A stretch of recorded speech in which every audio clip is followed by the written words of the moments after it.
So here we go again with another of my pet peeves. Here's another top 100 NFL player ranking, this one from ESPN. And to me, the top 10 or so should always be quarterbacks because the position they're playing is so much more valuable than, say, receiver. I'm sorry, Michael, and sorry, Keyshawn, but receiver is a position dependent on the decision-making and the elusivity, I'll get it right, and accuracy and arm strength of the quarterback. It's much harder to play quarterback than receiver. Not that receiver is easy to play at a Hall of Fame or a first pick in the draft level, as you guys know. But there's no way Justin Jefferson is the second best player in the NFL after Patrick Mahomes ranked number 1. Wait, Justin Jefferson is second? And Lamar Jackson is 20th? Would you take Justin Jefferson over Lamar Jackson, who's ranked 20th? No, I wouldn't. And there's no way CeeDee Lamb should be ranked 33rd. That's 5 slots above Dak Prescott at 38. I'm okay with Dak at 38. That's probably about where he belongs. But CeeDee is 5 slots back. No, CeeDee has to depend on Dak to throw him the football. So let's start with the Hall of Fame receiver, Michael Irvin. Should Justin Jefferson be ranked second overall? Let me say this, man. Let me tell you something, man. And I remember hearing about Justin Jefferson, man, coming out of high school. Jerry Sullivan, who coached me coming out of high school, is a very good friend of mine. He worked with Justin Jefferson. He called me and said, hey, man, listen, there's this kid coming. He was working out with Justin Jefferson, Jamar Chase. He works him out. He said, there's this kid. He says, ever since I've worked out with you, he's the only kid that I've ever seen as competitive as you. Really? And he said, his name is Justin Jefferson. Wait till you hear it. Wait till you see this kid. And he was spot on. He was telling me about how when they worked out Justin Jefferson, he said Jamar Chase has all these physical gifts, but just hanging out with Justin Jefferson made him understand how to work. I love this dude. I love this dude. I talked about it. Last year, I loved him so much, I stepped way out on that ledge and called for Kirk Cousins to be the MVP because I knew once we start mixing system with talent, we were going to have an explosion. We talked about this earlier when you talked about the system beating system that we have in the league now. All these touchdowns I used to watch Jerry Rice get on those reverse motions and just shot to the end zone. I'm thinking, you didn't beat a cornerback. That was a system that got that touchdown. You know what I'm saying? And now you got Justin Jefferson in a system that produces like that. Hey, he was going to explode. He'll continue to explode. But putting him second, I don't mind you put him above quarterbacks. I have an issue with him being above the quarterback that made a meteoric rise in Jalen Hurts right now. Because that Jalen Hurts quarterback ended up in a Super Bowl. And Justin Jefferson, my dude, top receiver in the league, he didn't get that deep in the playoffs. So yeah, I don't have an issue with him being number 2 because he's a great receiver. But above Jalen Hurts, yeah, I got an issue with that. Yeah, when you talk about the number 2 player in the National Football League and there's not a quarterback sitting there, you take issue with it, right? You just do. Jalen Hurts, When Joe the quarterback Burrow, has success like Jalen Hurts. Josh Allen. I ain't putting Josh Allen above Y'all just him. name a quarterback. You got Jalen Hurts Hold and on. Joe Burrow and Patrick Mahomes. So let me ask you this question. That. So let me ask you a question then. Would you trade Justin Jefferson for Josh Allen? I'm just asking you a question. Oh, no, if I need a quarterback. It's a yes or a no. But if I need a quarterback. It's a yes or a no. Yeah. Wait a minute. If I need a quarterback, yeah. But if I got a good quarterback, I'm not. How about if you're Minnesota? Let me clean it up for you and make it easy. Am I going to take Kirk Cousins? Am I going to take Josh Allen or Kirk Cousins? Yes, I will. Okay, I was going to make it easy for you. I was going to make it easy for you. Okay. If I'm just giving you a hypothetical, just clean it up for you. If I came to you and I said, you could have Josh Allen, give us Justin Jefferson, but you'd have to cut Kirk Cousins, would you do that deal? You just became a worse team. Come on. No, I'm just asking you. That's all. So when you look Justin Jefferson, he is one of the top 6 to 7 receivers in the National Football League, by far. Tyreek Hill, Jamar Chase, Devontae Adams, Stephon Diggs. And then if you want to go A.J. Brown and even a big dude, a DK Metcalf, if you want to do that, all of those guys, to me, are interchangeable, right? To me they are. I like a certain thing. Yes, the league is made up of schemes now. A lot of schemes, getting open picks, different things of that nature. I think he's a hell of a talent. He catches the football, he puts a football in his hands, he does some amazing things. But to sit at number 2, come on, man. Would you guys agree with me that the position you played is ultimately a dependent position? I would Absolutely. I would agree with that. Okay.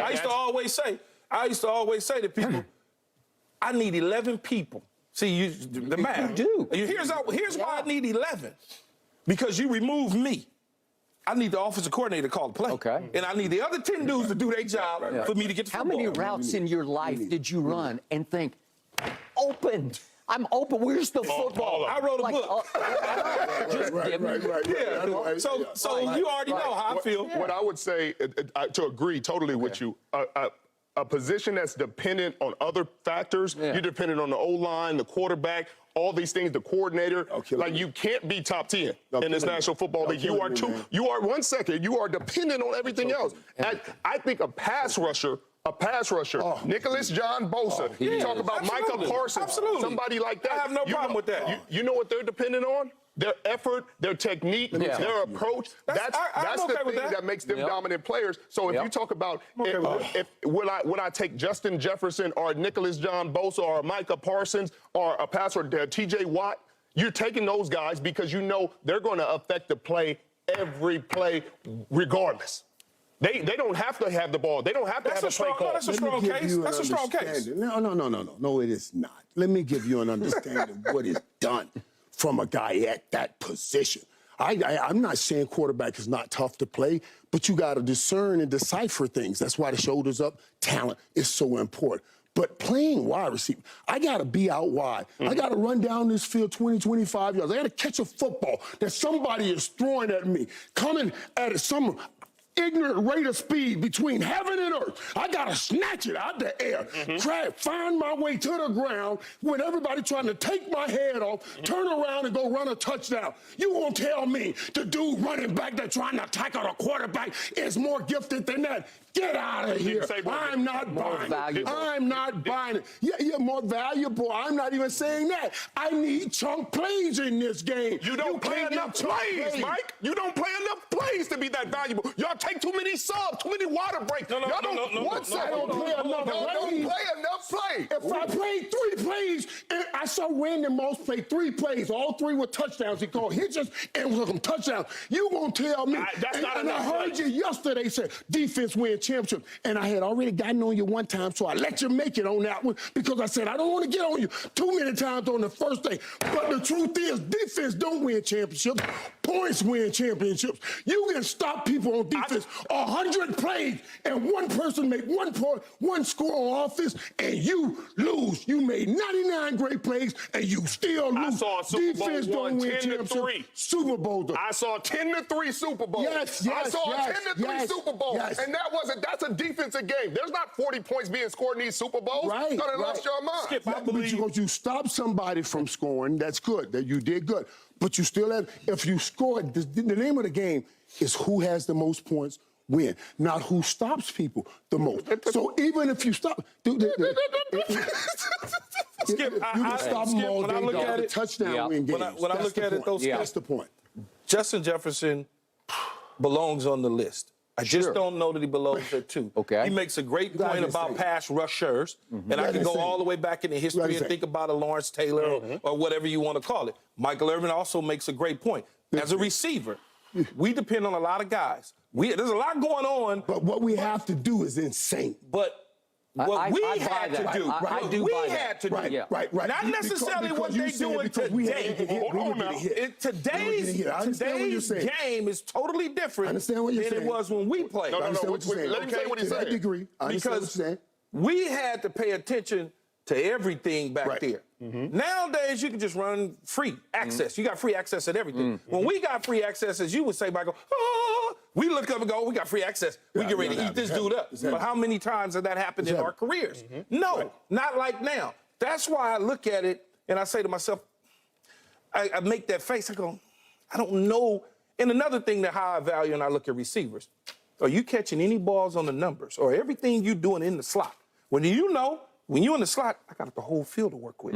I'm running shallow crosses, deep crosses. When I line up on them outside numbers, I'm out there with a man, a full-grown man with a full beard with baby car seats looking to do something to you. It's totally different. Let me ask you one question then. Totally different. Would you rather have a guy with 20 sacks or a receiver with 20 20 sacks. touchdowns? Not even question. Are you joking? Not even question. You would take a... Not even question. We talking. Wait, Michael. Game changer. I can't even talk about that. The pass rush is the antidote to the quarterback. It's the one thing that can stymie the quarterback from doing what he does. Somebody, Mike, somebody, hold on. So a sack is not tantamount to a touchdown. That's what you just told me. Hold on. A sack is not tantamount to a touchdown. You going to? Can you fluff touchdowns? We just talked about it. Can you fluff touchdowns? Yes. You cannot fluff them sacks, boy. You cannot fluff them sacks. But if I'm drafted playmaker, if I'm drafted and I got my board on the room, and I got... This is amazing. If I'm drafted and as being the #1 overall pick as a receiver, and this is me talking now, proud to be the #1 overall pick as a receiver. Go ahead on. But if I'm drafted and I got a receiver on the board, and I got a pass rusher, left tackle, shutdown corner. You're talking supply and demand. No, I'm not. I'm not talking about supply and demand. I'm talking about the value. A pass rusher has more. T.J. Watt, Bosa's at the height of a Khalil Mack. They got more value than we do. That's all I'm saying. And when I say supply and demand, only because you feel that there's harder to find a pass rusher than it is